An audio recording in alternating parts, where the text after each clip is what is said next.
Hey, welcome to the Bruce Wayne Sports Talk Radio Show. We're not in studio tonight, but we've got Bryce Darnell and Kevin Greim, both Missouri Southern people. Bryce is the head baseball coach at Missouri Southern, and Kevin, I don't know what he does. He does something with money. I know that, but he used to be the former golf coach at Missouri Southern, and we got them both here tonight. So we're going to kind of talk back and forth with both of them. Bryce, I'm going to start with you. And here's how I'm gonna go about this. That was a great introduction to Kevin Greim, I have to say. I could have said a lot more. I know a lot more, and as we get into this, we might get into that. So okay, well, let's get. I'll say this: of all the introductions I've ever received, that was certainly one of them. I'm not great. Vonder, he carries me. So I'm glad you did your research before we came on. Right. Yeah, I know he does something with getting funds to Missouri Southern because I hear my wife talk about it all the time. Yeah, major fundraiser. Kevin's he's the fundraiser for the college. If it wasn't for Kevin, she said I probably wouldn't even get paid. So well, at one point, Kevin was a minor celebrity because he was the voice of the Lions, radio. Oh yeah.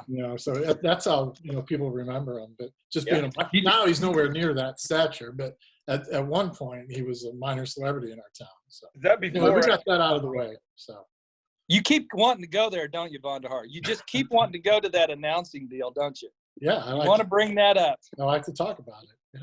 Yeah. Okay, Bryce. Here's my question. Not my question. I'm going to kind of lead in. Eddie Bartolo, the former owner of the San Francisco 49ers. Eddie DeBartolo? Yeah, that's it.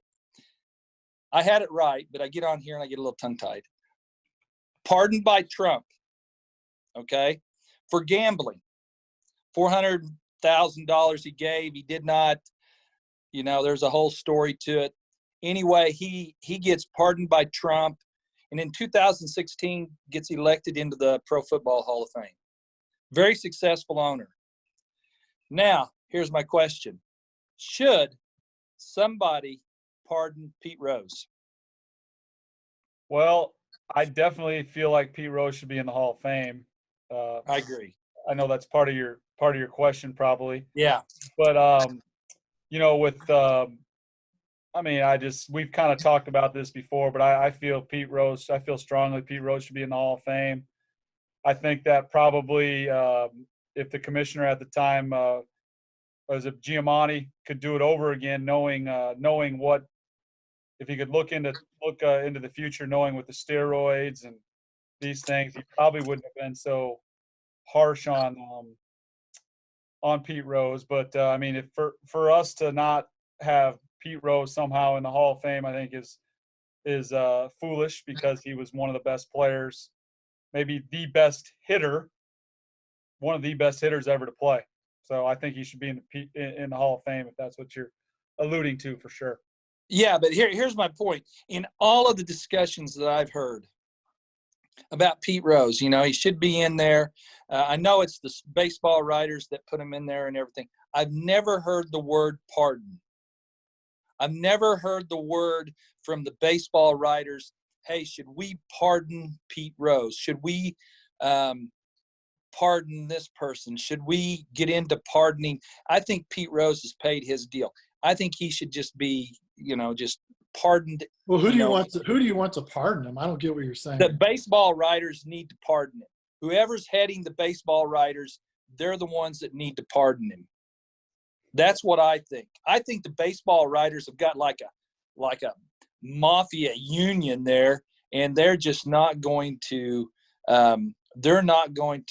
blink on this at all, because I don't think it's Major League Baseball that has anything really that much to do with it, because it eventually goes to the baseball writers. Am I not correct? Actually, the Hall of Fame is not run by Major League Baseball, so you are right. You are right about that. But it'd be interesting to see the process of NFL and NBA people to get into the Hall of Fame.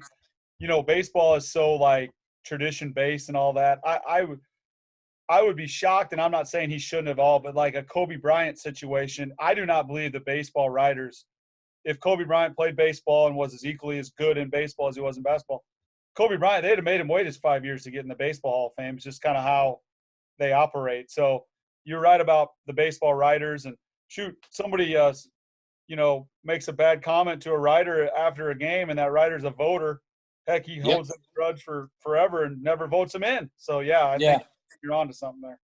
Yeah, and you look at McGuire, you look at Sosa, Bonds, Palmeiro, the steroids guys. They're all on the ballot.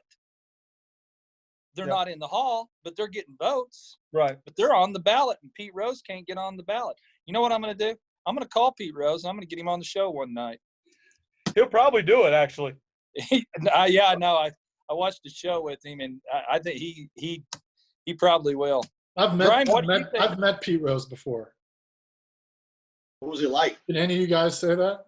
No. What was he like? I was in the same room as Pete Rose, Bruce. But that's not the same. I know. He actually hollered. He was signing autographs. We went to the Baseball Hall of Fame, and he was signing autographs in one of these card whatever. And Flav, my brother, the genius that he is, he yelled, "Hey, Pete," real loud. And Pete looked over at us and like, "Who are you jokers?" And that was the end of that. So when I was working at a TV, we used to have the Mickey Mantle golf tournament in Grove. And when Mickey died, they always used to have a guest host come in and host for him. And one year it was Pete Rose. And so we always used to go to that tournament and cover it. And he was at one of the par threes, and he'd play with all the groups, tee off with all the groups. And he was, I'm not kidding, he's the nicest guy in the world. I mean, sat there and talked to you and visit with you. And, really super nice guy. Now, and I'm sure he's not. Call him instead of Wayne. He might remember you, and you can get him on the show. Yeah, there you go. I'm sure he'd come rushing on with us. Are you a Pete Rose guy, Kevin? Oh, yeah. I mean, I think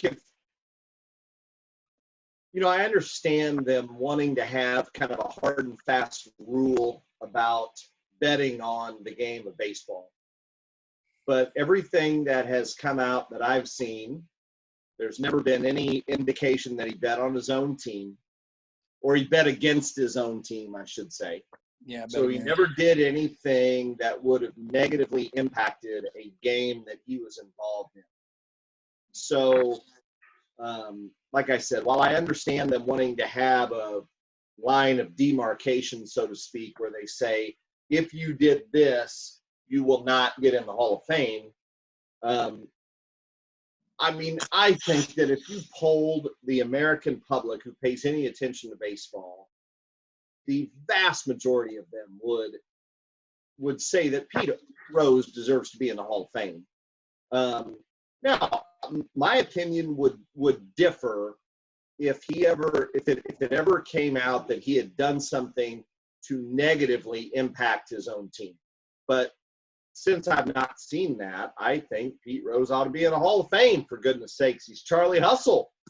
Yeah. And the Hall of Fame is a museum too. It's not. Right. He needs to be in the baseball museum. Yeah, you talk about an integral part of baseball history. Right. I mean, yeah, absolutely. I'm all on board with him being in. Bryce, what's it been like for you? Like 21 games into the season, you just shut down just like that with no warning. I don't know where Wayne went. But I'm here. I'm okay. Getting a phone call from Arkansas, probably wanting some kind of vacation package or something. Okay, just control. Come on, Wayne, get it together. So anyway, Bryce, just like 21 games of the season and you're done, your guys are done. I mean, obviously you've never been through anything like that. So what's just that transition and how are you like dealing with that? And what was that whole thing like for you? Well, I mean, there's a lot of facets to it. It was obviously very interesting, very confusing, all those adjectives. A little bit depressing, quite honestly. The first weekend, I mean, was just mind-boggling that we weren't playing. And, we kind of heard on a Thursday night we were supposed to have a home series starting on Friday. And one of our assistant ADs came out and said, "Hey, we're going to play tomorrow, but there's going to be no fans." And you just kind of got a sense that, we weren't going to play, And so we had a team meet. We had a little bit of a meeting. There were some guys still around on Thursday when we found out for sure on that Thursday. And then we had a team morning on Friday, and it was the Friday before spring break. And so it was like, hey, everybody, if you can, go home for a week and kind of see where we're at. and just kind of hard to believe that we're in the situation we are in. As a little suspect, or not suspect, but a little bit concerned, because we were supposed to play Central Oklahoma the following weekend. And, that's near Oklahoma City, obviously. And I was talking with the Central Oklahoma baseball coach, and the Gobert guy was on their campus. He's one of the first athletes to test positive for the virus. And he said it's a real nervous situation down here. And he actually told me, he said, there's no way, based on all the things I'm seeing here, there's no way our season continues. And I thought he was maybe going a little extreme, but boy, he was right. He said definitely the feeling on his campus, because Gobert had been on that campus, like I said, watching some event. There's some world volleyball event there, and the people were really nervous. And so, it's just hard to believe where we're at. There is some positives, I guess, to it all, with the kids getting, the athletes getting another year of competition, and the seniors, getting another season. And if you're a freshman, you're a freshman again next year. So, I mean, there's at least that, but, in the short term and the where we're at right now, and definitely kids aren't used to it. Coaches aren't used to it. And, we're used to having, you drive by Southern and there's nobody out there, and that's eerie and unusual feeling. So how does that, do you have, every school is going to be different. Do you have a sense about how many of your seniors are coming back, and have you got that far yet? They're coming back. Going to come back. Guys are coming back.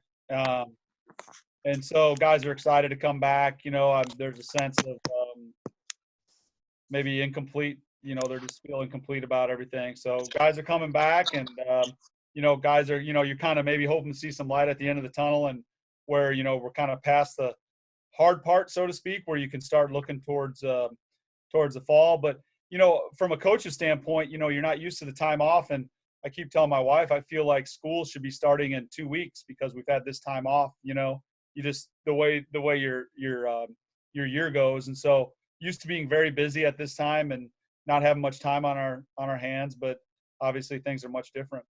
How are you? I'm going to play interviewer here for a second or two, because I've got some questions.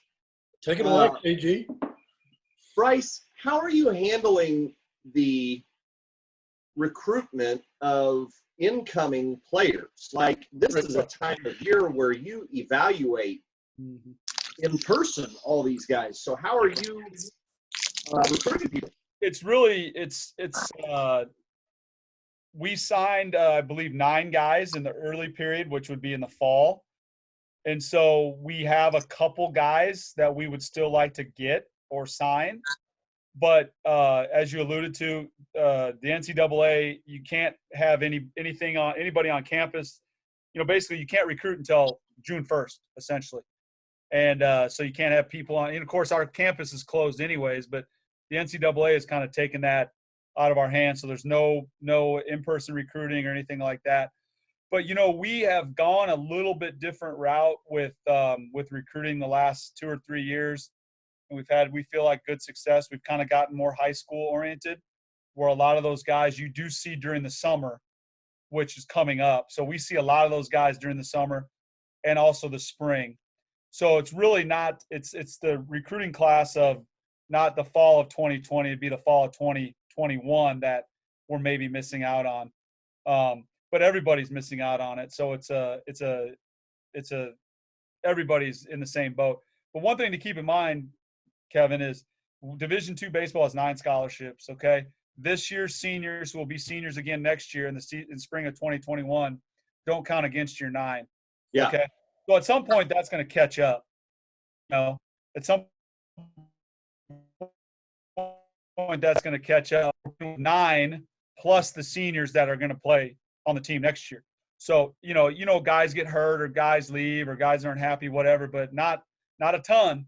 So the amount of money we have to recruit with for the 2021 class is going to be a lot smaller than we typically have. So it's those guys that maybe are we're missing out on, or they're missing out, maybe is a better way of saying it, maybe. Yeah. Do you have any seniors that are defecting? So we have 3 seniors that are graduating. Okay, so We have a guy that's graduating in December. We have a kid that is going to use the post-eligibility money, which is money that Southern still helps with your scholarship. Missouri Southern still helps with your scholarship, but you do some things around the athletic department. His class load is just extremely he's like an engineer type major, so he's got some odd class load. And then we got 2 kids graduating. So there's 3 kids not coming back. 2 of them are because of graduation. Now, we do have some kids that are graduating as well that are coming back. And so the NCAA has done some pretty unusual things. So even if you are 6 or 8 hours from graduation, you can actually participate not being full-time. They're letting some of that stuff happen even in the fall. So even in your non-comp championship season, as they call it. So usually you have to take 12 hours, but they're allowing some of that stuff to not happen next year, and they're trying to be student friendly. And so we'll see how it all works out. But no, I mean, by and large, the guys that are major contributors are coming back. And like I said, hopefully we maybe turn the corner a little bit here and we can start thinking about baseball for fall practice, you know.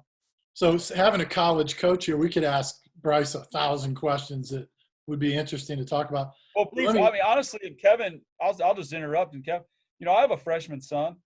I got a senior daughter and a freshman son. Yeah. I mean, you know, from a dad standpoint, it's like, I mean, there's concerns that my son's not going to play baseball all summer. I'm sure you guys have those same concerns. And I saw, Bruce, and Kevin, I saw USSSA extended their season until maybe August 31st. But as you know, that gets into youth football and some of those things, and who knows.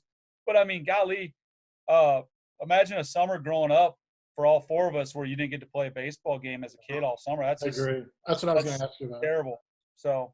Yeah, like Bryce has a freshman this year. I have an 8th grader. Kevin, your son this is the first year for kid pitch for him. This is a big summer for him that he's missing out on in that year of development. And, you know, my son's going into high school next year.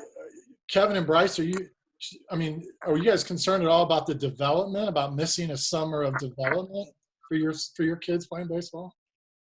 I mean, I would be if he were older. I'm not, you know, he's 9 and I don't, you know, he'll catch up. I mean, if he's going to catch up, he'll catch up. So I'm not too concerned about it for mine. But man, if I had, you think about somebody, especially maybe like even a little bit older than your guys. I mean, and you know, freshmen, that's a big deal. I don't know, man. Yeah, I'd be concerned about it for sure. I'm not with my son right now, but if he were a little bit older, yeah, sure. I mean, you wonder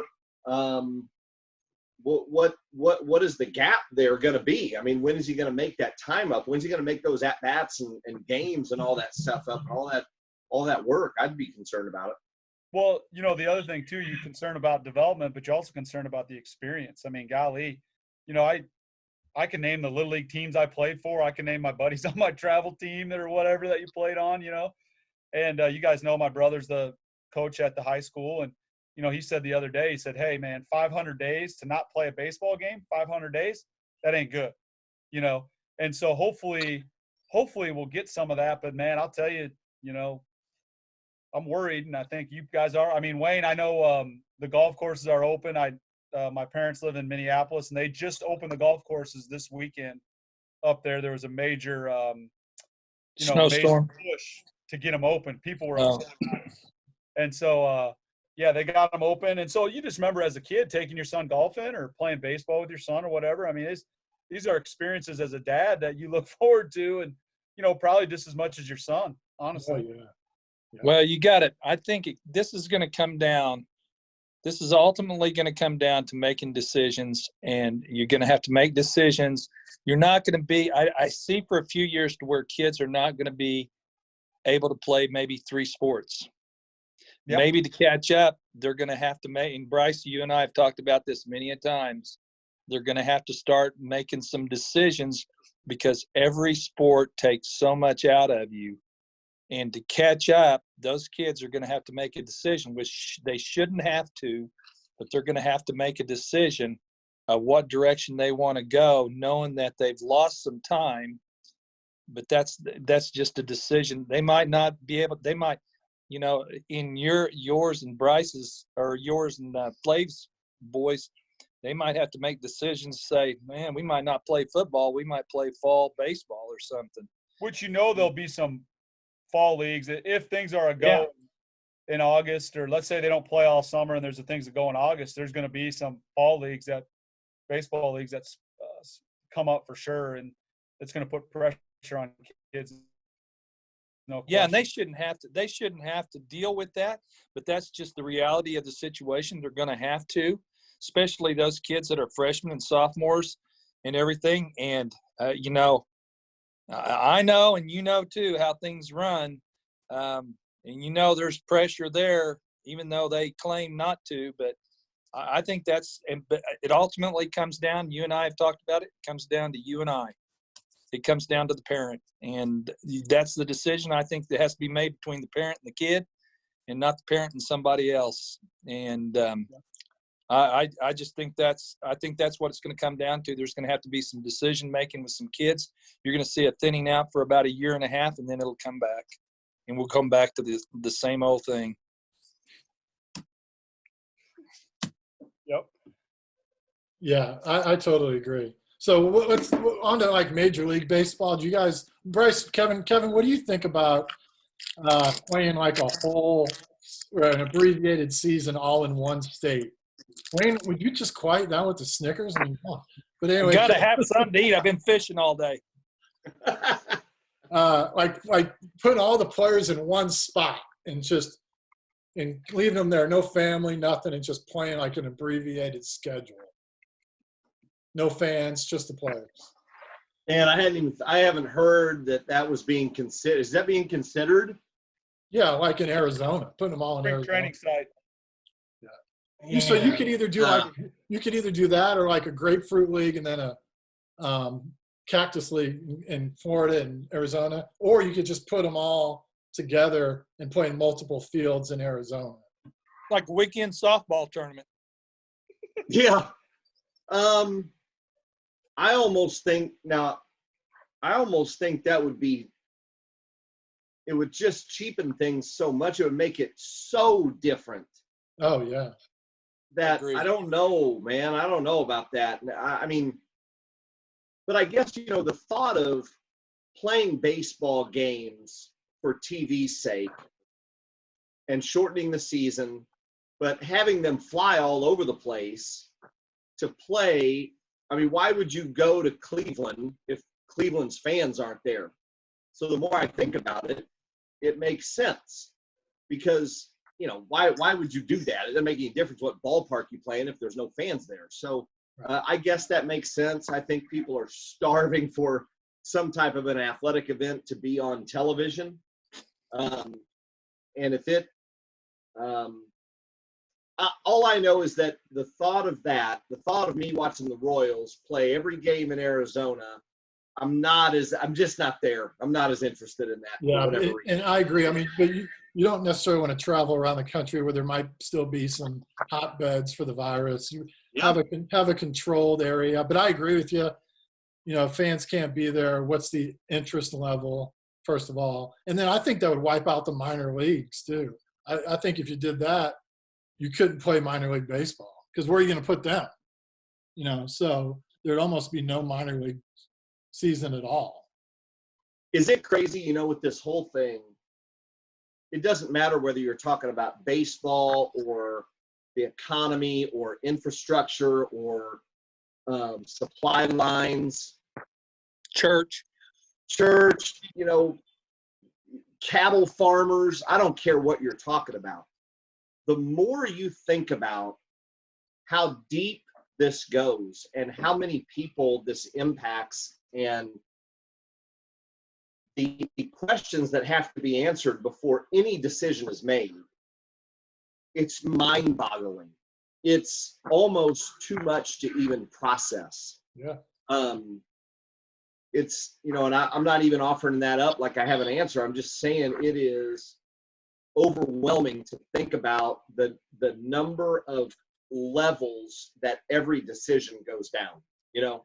It's I mean, obviously unprecedented situation that we're in, and every single situation that is brought up, that whatever decision is made impacts thousands and millions of people. It's crazy. It's unbelievable. Are we sheltered too much in the Midwest? Are we sheltering too much?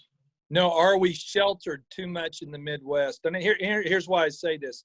Last night, my daughter Hannah called me, and her best friends is a nurse in Austin, Texas. Oh. She volunteered in New York City. She's working 95 hours a week, and she is dressed to the, in all of the protective garb that you can be. And she's working long days and everything else. And she said, she was a little short with Hannah, and until she was waking up, she was just getting ready for her shift. But her comment was, she said, Hannah, she's working right there in New York City. She said, I got to watch 13 and 14 people a day die. She said, and she goes, you don't know what it is to sit there and watch that, and how much that traumatizes, the people, the caretakers and everything. She said, my mom and dad, which live here in Webb City, she said, they have no clue what's actually happening in these hospitals. And it's just like, I'm looking around and our hospitals are empty, and we're not, I guess, I don't know. We're just not seeing it. We don't have the population density. I don't know what. That's why I think we're sheltered here. When we watch it on the news, we go, really? Is this really happening? Well, I think New York's different, though, too. I mean, you look at the numbers, New York compared to the rest of the country, Wayne, and it's just a different world. Oh, yeah. And part of it's because of the population and things like that. But, yeah, I mean, what they're seeing, the rest of the country is not seeing. Right. So, I mean, I don't know if it's that we're sheltered. I just think that's what's going on in New York, and that's just how it is. They're going to take a lot longer to recover than what the rest of the country is. There's governors, Tennessee, Texas, Georgia, they're opening up their stay-at-home stuff. May 1st. Yeah, the end of this month. I mean, they're going to open up nail salons and barbershops, and that they're going to move on. I think the rest of the country isn't far behind. I think Missouri won't be far behind, but New York, May 1st, that's a different story. I heard May 1st in Missouri. I don't know if I can go that long without a haircut. May 4th, yeah, I think May 4th. May 4th. But what I just hope does not happen is, I'm all for everybody going back to, patronizing businesses and getting people working again. I want that to happen. But man, if that happens and then we start to see this thing go up more, holy cow, then you try to rein it back in and say, we let you go too fast. Everybody shelter in place again. People will lose their minds. Yeah. So, I saw that article in the Globe the other day about this nursing home in Grove that's got like 60 people with it, and then like 20 some of the staff have it and all that stuff. So, those are people who are in a confined, close environment with each other.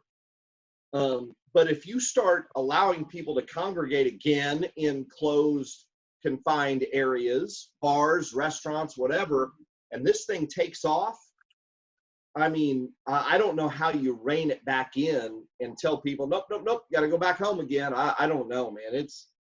And then if you did that, you would have to really hunker down for a long time too. You wouldn't make that mistake twice. Yeah. You wonder if we've gotten so far where you almost need a vaccine to go back. I hate to say that, but to go, Yeah. I hate to say, No, you're right. You're right. But, well, yeah.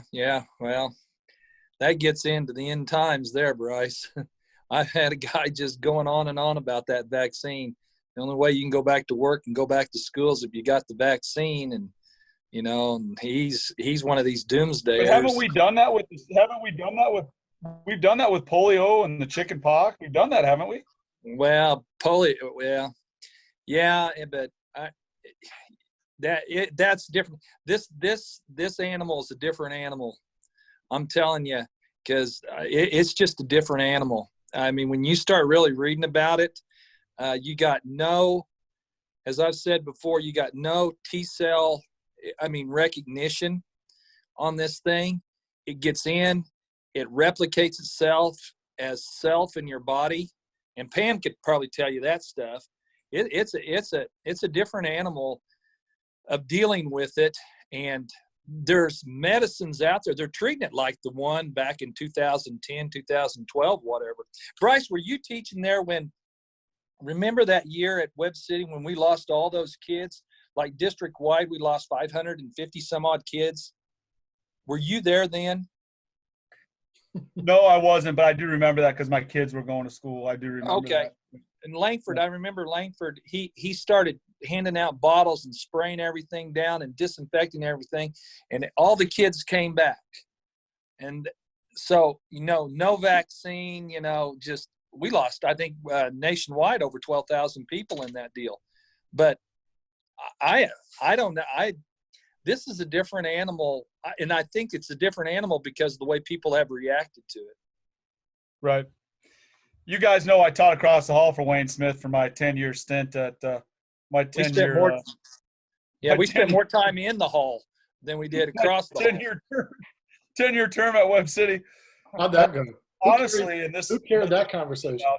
The most animated I've seen Wayne Smith is honestly, and I'm not trying to poke light at all, but he comes roaring in my room on the 9/11. At 9:05, Wayne, whatever that time was, turn your TV on. Just unbelievable. I'll never forget that. That was amazing. But anyways. That's because Bard was teaching right across the hall too, and he came into my room and showed me, and I'm going, oh my. Yeah, we had some other.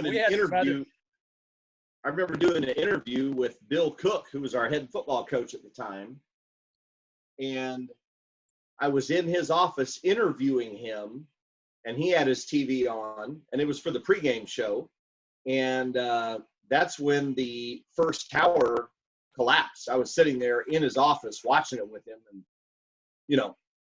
obviously can't carry on an interview while that's going on. But we played that Thursday. We played at Southwest Baptist.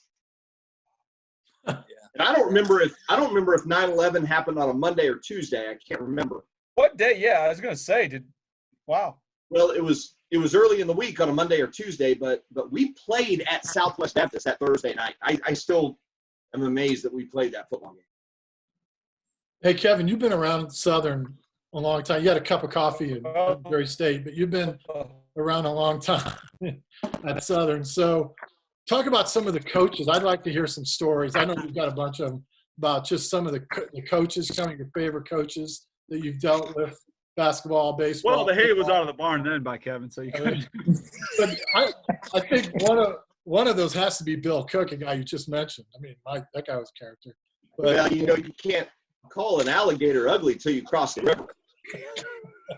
You used to always say that. You guys talk about bringing a knife to a gunfight. Well, we're bringing a knife to a gunfight. They're waiting in the tall grass for us. Yeah, we.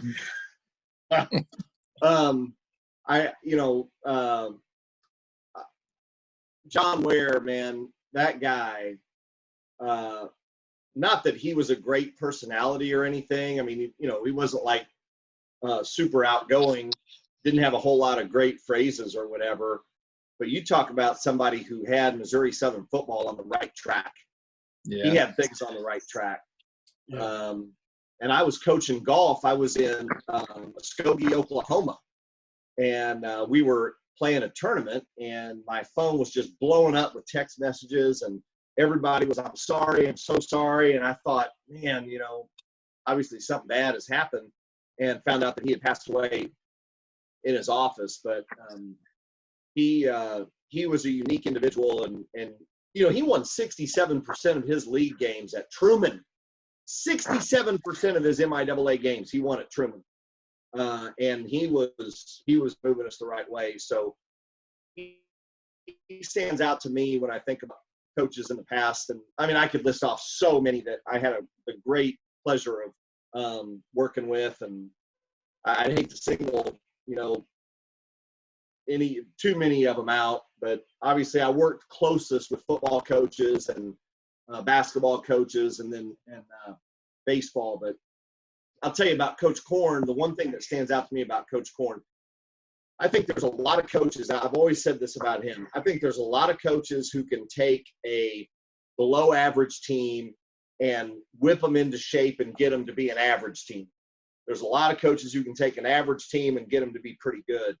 But when you've got all the tools to be really, really good, I think that's where coaches separate themselves. And I know Robert had some years where they weren't as good from a talent standpoint, but man, when that guy had all the pieces together, he could flat out coach to get them to their potential. I'm thinking about that 99-2000 team, and then the group when he had Keen Toman and Skylar and Jason Adams and Marcus Addison and those guys. He had the ability to get them to reach their potential, maybe as good as any coach I've seen. Yeah, I agree with you. Yeah. You know, you brought up Coach Ware, and he was an intimidating dude, too. I mean, he was like a tank. I remember one time we were playing Pittsburgh State. I was on the Missouri Southern sideline. I think I was doing radio for you on the sideline. And I know what you're going to say. You know what I'm going to say. And Pitt was beating us pretty good. And Chuck Broyles, Pitt had the ball toward the end of the game, and he was still throwing the ball. And it got quiet in the stadium for a second, and John Ware started yelling at Chuck Broyles, the Pitt head coach. I mean, just yelling at him. Keep throwing the ball, Chuck, you know. And after the game, they went to shake hands. And I wish people that they would realize just how big and strong Coach Ware was. And they shook hands. I was at that game. His voice was ricocheting up. Yeah, it was echoing throughout the stadium. Yeah. And they shook hands. And I went out there with a camera just because I knew there was going to be some tension. And he shook his hand. And Chuck went to turn and walk away. And John held on to his hand. And I pulled him back and said something. I don't know. He said something to him. And man, that was like the coolest moment. One of the coolest moments I'd seen. And that's what I remember. But super nice guy. I remember him being an intense guy. And you're right, Kevin. His teams were on the right track for sure. Oh, yeah. I think it wasn't going to be long before Southern was in the upper half of the MIAA. I still believe that. Yeah. What about players? Like Bryce, you jump in here too. Like some of the players, and Wayne, you can too. Wayne, you go to a lot of Southern games. Like some of the best players you've seen at Southern, Kevin. Like obviously, you mentioned that 99-2000 team. Guaya Santiago stands out obviously, and Carlos Escalera. They have to be on a list of great players. But who else kind of stands out to you? Like, man, that's a guy he was good. Man, that kid was good. Any sport, football, basketball. Well, when I think about football, first of all, the two most dominating guys are the two that made it in the NFL. I mean, Brandon Williams just was a wrecking ball, almost impossible to block. And then on the other side of the ball, Alan Barber just destroyed. And, you know, for an offensive lineman to stand out the way he did, that guy was a complete freak of an athlete. I mean, he could walk on his hands, and he used to just pancake dudes out there. So those two guys, from a football standpoint, just unbelievable. I'll tell you another football player who played when the Lions weren't very good, but Josh Chapman was unbelievable. Yeah, that guy, from an athletic standpoint, and the number of games that he kept Missouri Southern in, he was an amazing football player. As well. So those guys stand out to me. Baseball wise, I'd say the guy that I may love more than any other baseball player we had was Ballard. I just love Joey Ballard, two-sport guy. I think he's he might be the only Southern player to be freshman of the year or something like that in two different sports, football and baseball. He just recently went in the Southern Hall of Fame, but man, he's the only MIAA player, not just Southern player. Yeah. Right. But he was a leader. Boy, Joey Ballard was an absolute leader. I love thinking back to the days where he played. I remember, just how vocal he was. And, man, he got guys' attention for sure. He was really, really good. Richard Jordan was another guy who made it briefly to the NFL, got drafted, who I watched him play a lot. And on defense, he was just seemed to be in every play, just all over the field, just so good on defense. So, but you definitely. No, that was a little bit before KG. That was before Kevin got here. That was a little before KG's time, right, Kevin? Yeah, I never saw him play. I've had the chance to meet him a bunch of times and get to know him a little bit. Of course, his son is playing on the team now, but I have not. I never got a chance to see him play. And he was drafted too. Wasn't he, Bryce? He was drafted. Yeah, he was drafted, I think, in the 6th round. I'll tell you, all those guys, 93, 4, 5, Bruce, when we were around there, I mean, those football players, those guys were animals. And, sure. Melvin Monet. When they came walking around, you knew it was time to leave, quite honestly. I mean, those guys were just beat, So, I mean, they're nice guys nonetheless, Yeah. That was with Rod Smith, obviously, and Matt Cook and those guys on offense. Ron Burton was just an animal. Albert Bland, those guys. Yeah. Yeah. I will say this, though, Bryce, from a pitching standpoint, your lefty, Zach, he throws some freaky stuff, man. I don't know. I mean, he's got some crazy ball movement and control. He's one of the best pitchers I've seen at Southern. For sure. No question. He's one of the, he's right now got, I hope history remembers that he broke the, because there's a chance he'll be back next year. You talk about the draft and all that thing. The rumors of the draft, it's only going to be 5 rounds. Minor league baseball is in big trouble this summer, obviously. And if the draft's only 5 rounds, Parrish is going to be back. I hope history remembers, though, that he broke the strikeout record in the league in 4 years, or under 4 years, because we didn't play all season this year.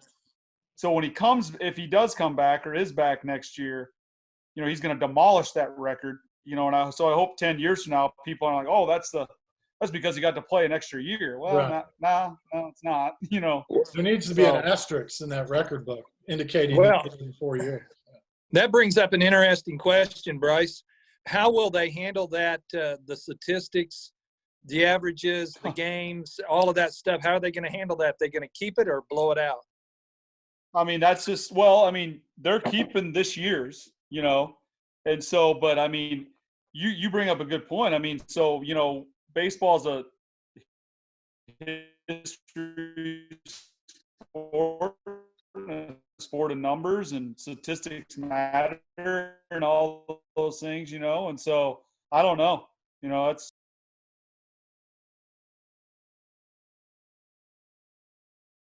We losing Bryce? Yeah, he's probably got to reconnect with us. Yeah, I'm in and out. That's why I moved upstairs, but I don't know if you guys heard me or not. Am I good now? You're good now. You're good now. Yeah, you're good. So Bryce, what about? I think they'll keep this year's stats. It's just a matter of moving. What about like the roster size?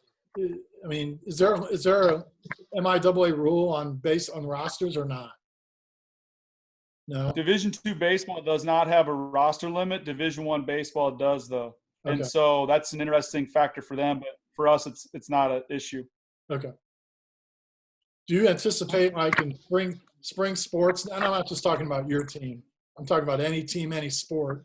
Do you anticipate some transfers, like maybe more than usual, just because guys can see writing on the wall? Maybe some younger guys see some seniors coming back, and they don't see a window for themselves, possibly. Well, maybe, but there's also another factor with that, with the Division I rules voting, where they don't have to sit out in revenue sports. So, like if you transferred in football or basketball, that you wouldn't have to sit out. And I think they're either going to table that vote or they are going to vote on it. And so that's another factor. But they've been winning waivers anyways. But Bruce, I can't honestly answer that question. I think it might be just a tad early. I think probably you have to see what happens with the Major League Draft, quite honestly. Yeah. So, Bryce, what about, we were talking about coaches, and of course I left off the most unique coach we've probably ever had in any sport, and that's WT. What was it like playing for WT? I wish we had Matt Nelson on the line with us. He does the best WT impersonation I've ever seen. But yeah, that guy was he was something, man. I'll tell you a good Matt Nelson WT story. Nelson was a redshirt senior, and WT told him, "You have no baseball sense." And Nelly responded back, "I've been here 5 years. Whose fault is that?" Gosh. Oh, that's hilarious, man. Remember, Bruce? Remember when? Did I cut out? Remember when Frosty was doing games and you were up on the press box at Joe Becker and he wanted you to get down? Frosty, tell your guy to get down. The wires up there. There's wires. Yeah, so I was working for the TV stations, filming video on top of the concession stand, like we always did. Yeah, every game you were up there. It wasn't like the first time you ever climbed up there. Yeah, and I mean that's in the middle of the game, Kevin. He used to stop the game, and he's yelling at Frosty, Ron Fouts on the radio, "Get him out of there!" I'm like, is he talking about me? And he's the one who named Frosty. Yeah, he's one. I remember going out to like a Southern practice to do a story on the baseball team. He would stop the entire practice. You know, he'd whatever you need. We'll stop whatever you want. You know, that kind of stuff. Bryce, Well, hey, Vonder, you're a rebel rouser. So a lot of the stories, KG, as you know, we can't can't get into. Yeah, I Well, know. he's still refereeing high school sports too. Yeah, he starts every game. He says, "Where are you from?" "I'm from Seneca." "Where are you from?" "Carl Johnson." "Well, I don't care who wins." Yeah. Whoever throws the flag on his crew, the first flag, that's the guy who buys the first round on Friday nights. He never brought a flag, too. WT never brought a flag to a game.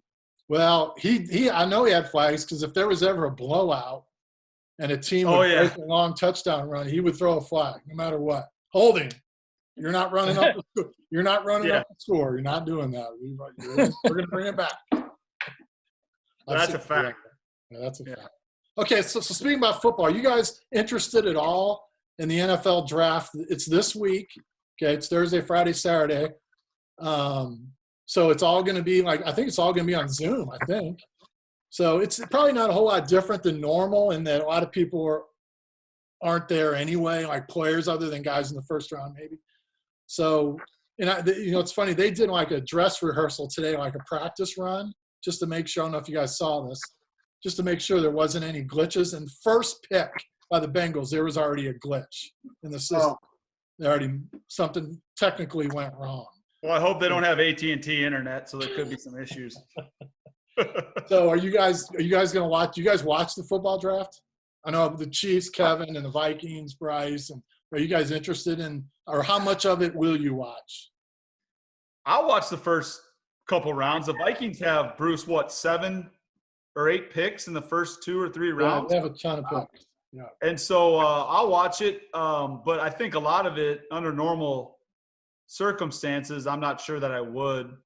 But I think a lot of it now, we're all looking for some of that. Heck, I watched the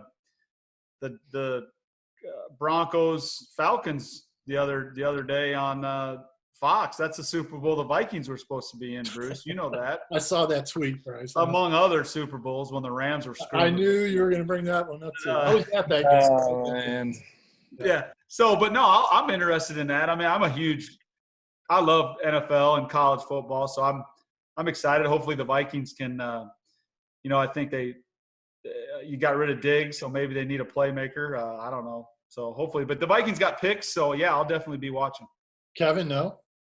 No, I probably won't watch any of it. I don't watch any of the draft. My sports intake on television has gone down over the years.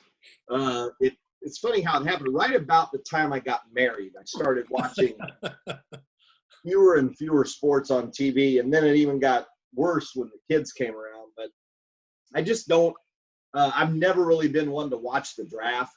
I kind of pay attention when the Chiefs are picking, but it doesn't really – I mean, I love the Chiefs and I love watching them, but I just don't get into the draft. I probably I probably won't watch that. I will be anxious to see, when live sports get back on television. I mean, I'll be anxious to see a baseball game if they get to that point or whatever. But I'm really excited. I'm not excited. I shouldn't say excited to see, but I don't know what's going to happen with football. I mean, by that time in late August, are we going to play football games at Arrowhead Stadium with a crowd? Or are they going to play NFL games like you're talking about with, with nobody in the stands? I don't know, man. That interests me. And how far down does that go? So we talk about the NFL. Well, then if they're going to play the NFL, whether it's in front of fans or not, you figure they're going to play major college football games in front of, or not in front of fans, but they're probably going to play them, I would think. But then how far does that go down? Are we going to play games at Missouri Southern or not? Are they going to play JUCO football games or not? I was telling Wayne last week that I know there's a lot of stuff on the table. One of them, this is crazy to say this, but one of the proposals is to play football in the spring. Man, that would be strange, wouldn't it? But just play it in the spring. And I know you're competing with a lot of different things, but it's either that or not play. Because like you said, Kevin, they're not going to be ready in August. But if you're going to play football in the spring, are you going to play football that following fall? Yes. Good question. The answer is yes. And that's one of the problems with it is that they would just then all of a sudden you got 2 weeks off or a month off, and then all of a sudden you're back at it again. Right.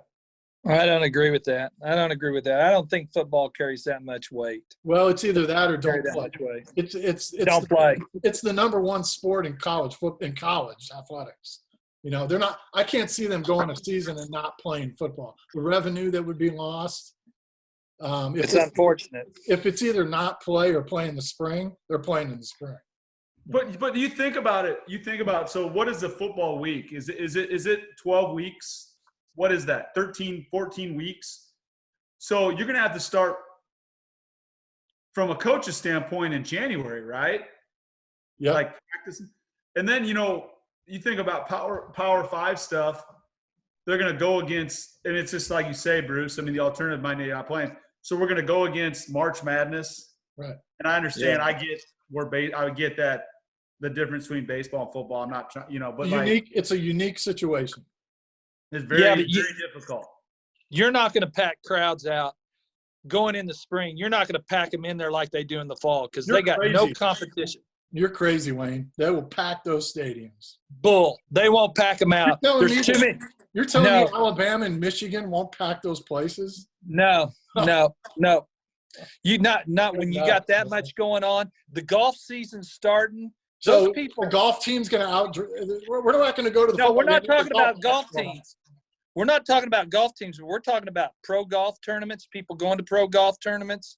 We're talking about – there's just too much going on in the spring, and I don't think it's right. Bottom line is I don't think it's right to put it over the top of baseball and basketball. They don't have that kind of credibility. I don't think they have that kind of value to go over the top of them. And to put that kind of value on football, I disagree with. That. And there's too many things out there in the spring that I don't think they'll pack them out like they do in the fall. That's the only game. It's not ideal. It's not. The NBA too. I mean, the NBA would be right in there too, right, Bruce? Yeah. Man, everybody would play in the spring. Everybody. Crazy. They're not going to play They're not going to play football in the spring because it backs up too many years. It's what do you do in the fall of the next year? You can't finish up football in May and bring them back and get ready to play football. I don't think that's going to happen. But what do I know? Bruce, do you miss being a minor celebrity? Well, the way I figure it, I'm a minor celebrity right now. No. And I think at one point in my life, I was a major celebrity. I think right now I'm a minor celebrity. And I think that Bryce has passed you up today in celebrity status. I would agree with that. I would go along with that. I think Bryce is more of a celebrity than I am at this point. I think probably at the peak of my stardom, I was probably a bigger celebrity than Bryce is right now. Yeah, I agree with that. Yes, yes.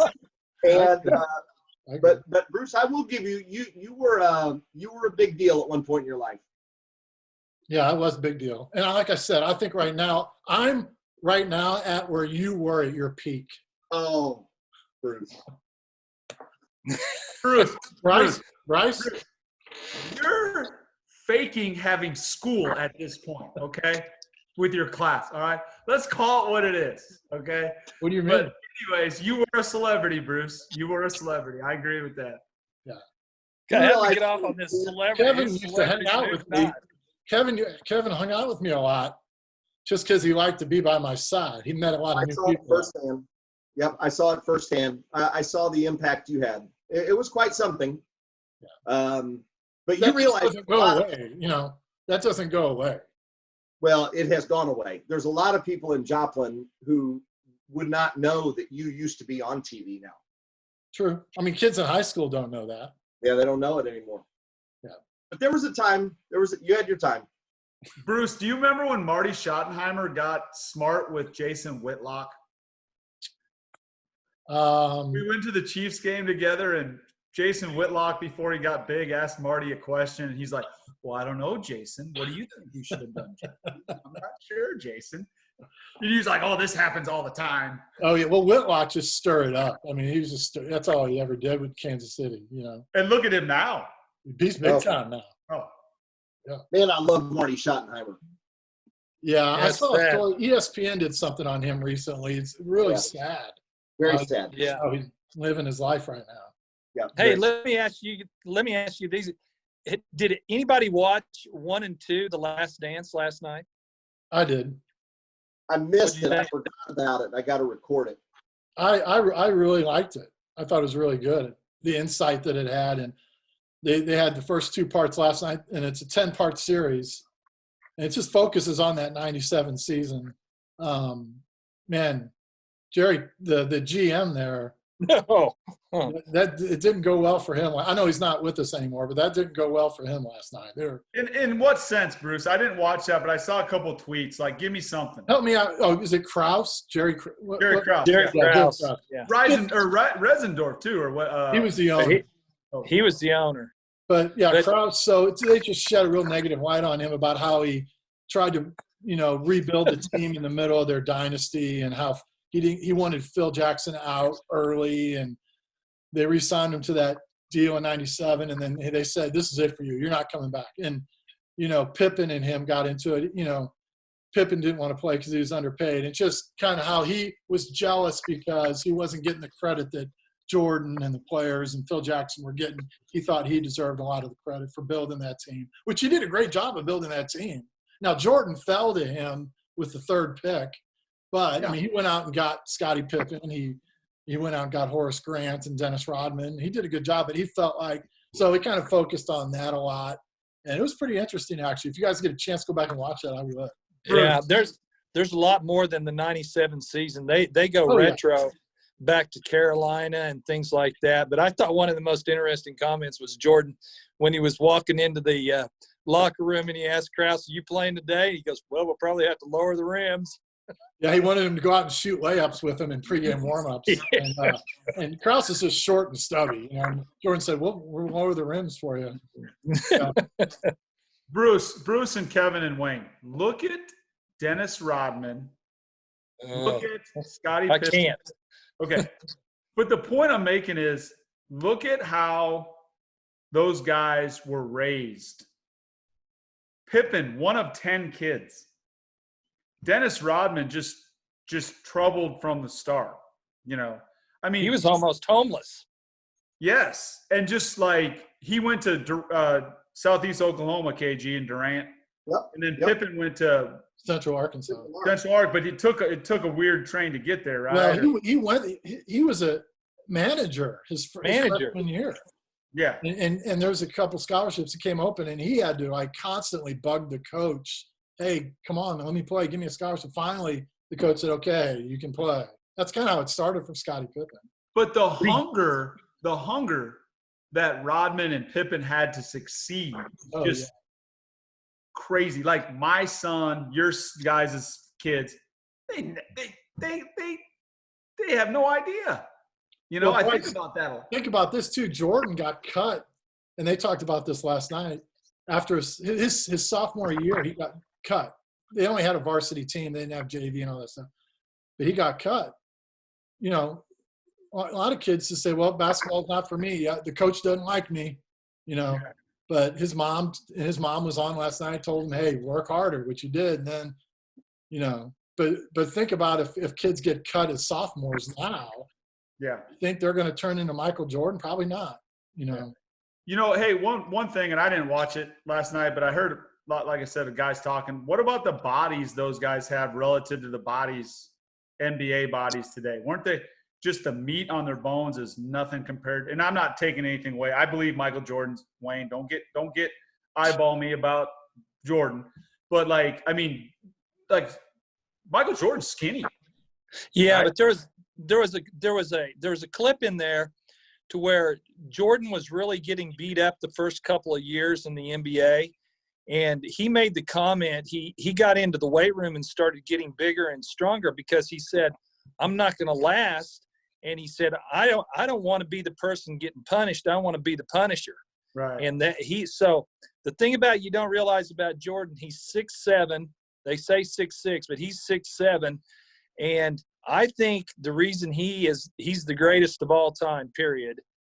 I think the reason he is because he didn't get over bulked up, and he was able to do a lot of things because he was 6'7" and kept himself trim, but yet still strong. Because, man, they show clips. You got to go back and watch it.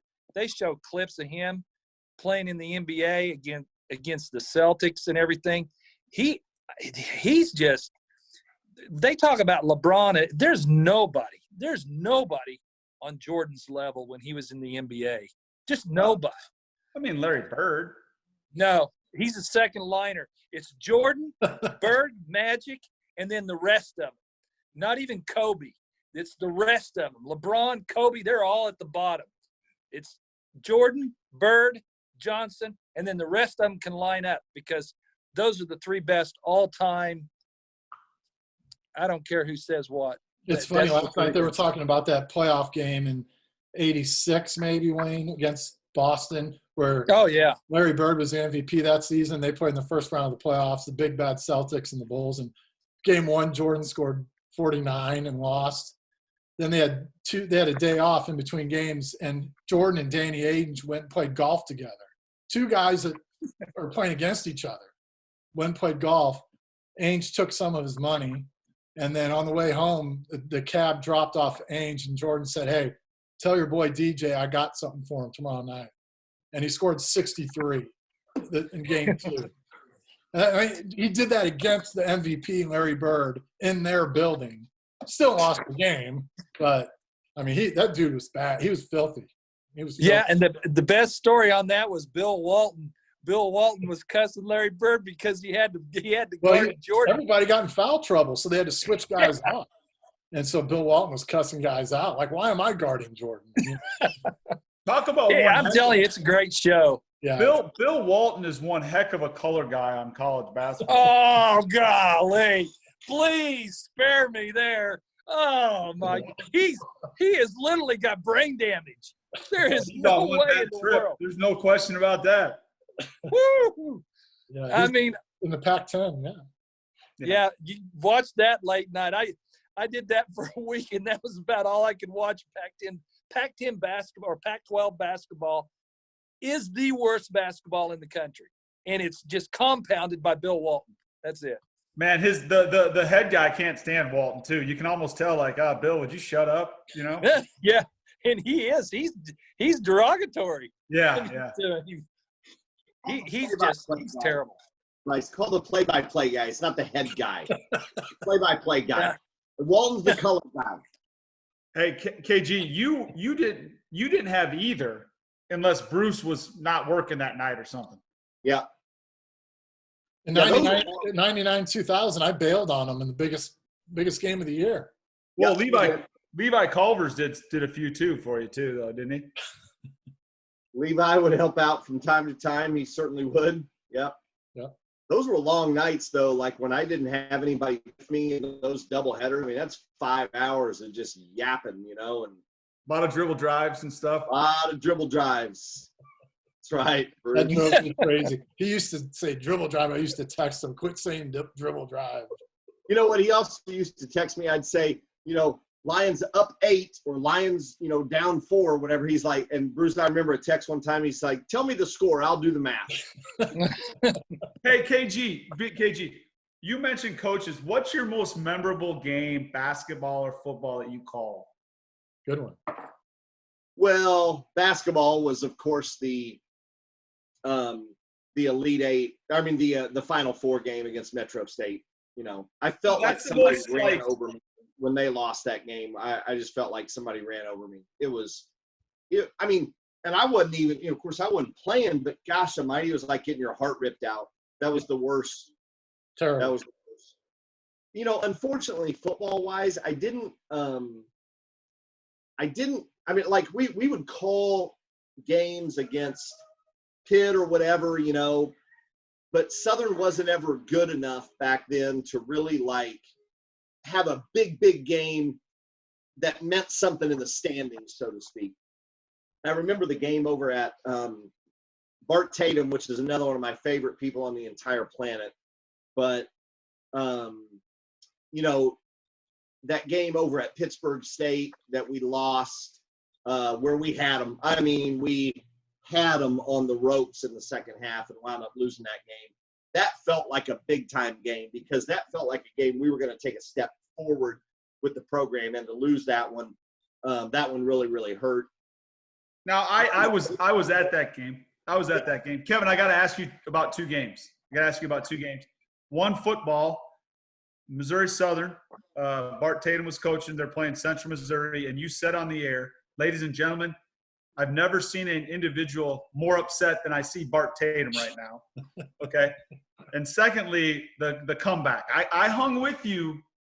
I listened to that whole game when Southern was down by how many against Pitt and came back and won. I think they were down 28 in the second. Well, it was like 10 and a half minutes to go in the second, and they were down 28. And I didn't even get interested and really think they even had a chance till we got it down to like 10 or 11 points. And I mean, I remember going back and looking at the play-by-play, so the box score play-by-play of what happened during that game. From about 10 and a half minutes left when Southern started making that comeback, I mean, it was almost impossible for Pittsburgh State to lose that game. I mean, almost impossible. And you can't look at the box score and how many times they scored from that point forward. I can't remember. It's been years and years ago at this point, but it was almost impossible. And Southern somehow came back and won that game. And I remember Jeff Hafer. I remember after that game watching Jeff Hafer as I was interviewing Coach Korn. And of course, Jeff was an assistant coach on the Pitt team at that time. And he was just standing up on the mezzanine level at Pitt, and he just had his head on the rail, and just like, how on earth could that possibly happen? That was an amazing game. But then I remember Bart at Central Missouri, we recovered an onside kick, and they called us for a penalty on it, and he dropped to his knees, and he was just pleading. And I remember that. Yep. I've never seen an individual more upset than I've seen Bart Tatum. Oh, he was losing his mind. That was fun. That was a lot of fun. Wayne, you got anything else? Well, talking to losing, of course, I've heard a lot of Greim time stories in my life with my son playing for Greim. How was that whole experience? Your son playing. We couldn't wait to get him home so we could hear the stories. I'll just say this: every story that he came home and told, and we told him his freshman year, you need to sit down and you need to write a book, because this is incredible stuff. But every story ended with this better not get back to Sally. this better not get back to Sally. You better not tell Sally. She better never find out about this. So that was every story. But I'll say it now. My son, he thought the world of Kevin. And, I asked him one time, I said, do you wish you had went to Virginia? And he said, nope. He said, I made the right choice. He said, those 3 years were those were the greatest 3 years. And a lot of the reason he said it was because of Kevin Greim. So he made it very enjoyable for those kids, and they were good. I mean, that was a heck of a team. So I think that's what made it really enjoyable for Sevy and everything. But boy, some of the stories he'd come back and tell. Of course, I can't remember them all. Sevy knows them all. It was just hilarious to listen to him talk and everything about Kevin. But he had an enjoyable 3 years, and boy, that was an incredible team they had there for about 3 years and everything. So, talking about coaches, and this goes back because I'm older than you guys and everything, but Robert Korn did his student teaching at Webb City, and I was in gym class when Robert Korn did his student teaching at Webb City, and Robert never wanted to get in. We always played pickup basketball games. Coach Gosh would have us play pickup basketball games. Well, Robert never wanted to get in it, and he would stand there and watch. And I always tried to get him in there and to play. He goes, no. He said, I'm a terrible free throw shooter. He said, I'm just going to shoot free throws. So I would stand over there with Robert, and I would get the ball out of the net, pitch it back to him, and then he got me to play in different kinds of free throw games and everything. So that's my deal with Robert Korn, and Robert Korn was just, to me, I idolized him in high school. He came over there and did his student teaching and everything. And so I went and watched a lot of games when he played at Missouri Southern and everything. So that's my connection. I just think the world of Robert Korn and everything, because he stood over there and, he didn't have to do, he didn't have to shoot free throws with me or have me come over there. I went over there and, and he talked to me and everything else. And I'd go to Southern games just to watch Robert Korn. But I really think the world of Robert Korn. Well, I do too. We all could tell Robert Korn stories. But I remember when I was working in TV and I had to work holidays like Christmas, Thanksgiving. I was the second man behind Kevin's guy, Eric Schrader. And so I had to work the holidays. And I remember Robert and Cindy Korn would always used to tell me, hey, come over and eat with us on Thanksgiving. We're having the team over. Come. And I did. I went over to their house for a couple of Thanksgivings and just stuff like that. He certainly didn't have to do that. But just little things like that, just inviting me into his home on holidays because he knew that I was away from my family. Just little things like that. Just a great guy. No doubt. Hey, before we go, I want to mention that we talked about the NFL draft a little bit. We do have a Webb City kid that's in the draft that could get drafted, Tristan Castillo. I talked to Tristan today, and he's going to be with us, Wayne, next week on Zoom. So he was ready to come on with us tonight. But I said, well, let's not do it tonight because I'd rather talk about what happened. Real guests. We got real legitimate guests tonight. Yeah, so we got two guys that are going to be a lot better than you. So, oh boy!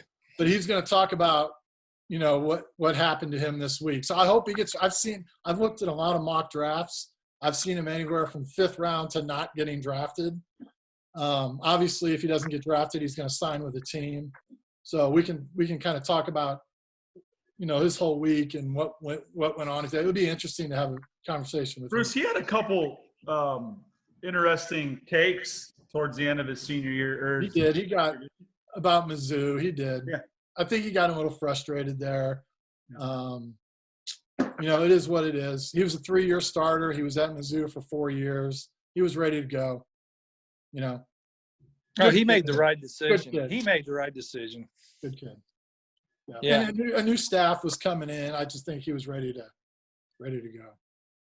But he says he feels good. He's done everything he thinks that he could have done to prepare for it. And now it's kind of out of his hands. And he said he's at peace with whatever happens. Hey, Bryce, do you remember the time that you hid out in the women's restroom when I got into it with the assistant principal?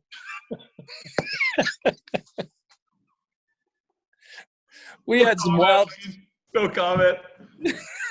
we had some wild times in that hallway. What about when Lee Miller was ready to give birth and there's a fight going on in our class? Wayne, Bryce, get in here. Oh boy, we better go. Bryce, what are you calling me for? She had 2 fights break out that year. We had to go in there. I thought she was going to give birth. Oh my goodness. I'm like, holy cow. No, I remember that. I remember that time, Wayne. I do remember the time when it was a morning. I remember it was in the morning. Yeah, Randall Hayes. I see Randall Hayes, and he always reminds me of that. He always says something about that, and he goes, those were the good times, weren't they, Smith? And I go, oh, no, they weren't. Those weren't good times. All right, guys, we appreciate you, Kevin and Bryce, coming on with us. And how you guys spend your days? You guys got Appreciate you guys. You have anything I gotta go. You got anything to look forward to or anything? Or Well, I work during the day. I got stuff to do. I don't sit around here and play tiddlywinks. I mean, I call Kevin about 5 times a day, Bruce. That's accurate. That's accurate. Bryce, what are you watching on Netflix? Oh man, hey, I recommend a couple things. I recommend Waco. Waco. Oh. Waco's good. Okay. And I recommend it's a story I just watched. Vinny. It's about a true story about a boxer. Vinny Paz.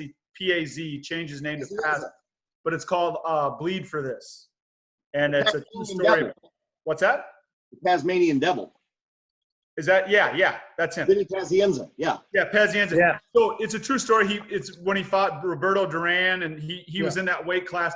But it's fairly clean. I mean, there's a little language and stuff, just a little nudity. So don't watch it with you. But it's a story.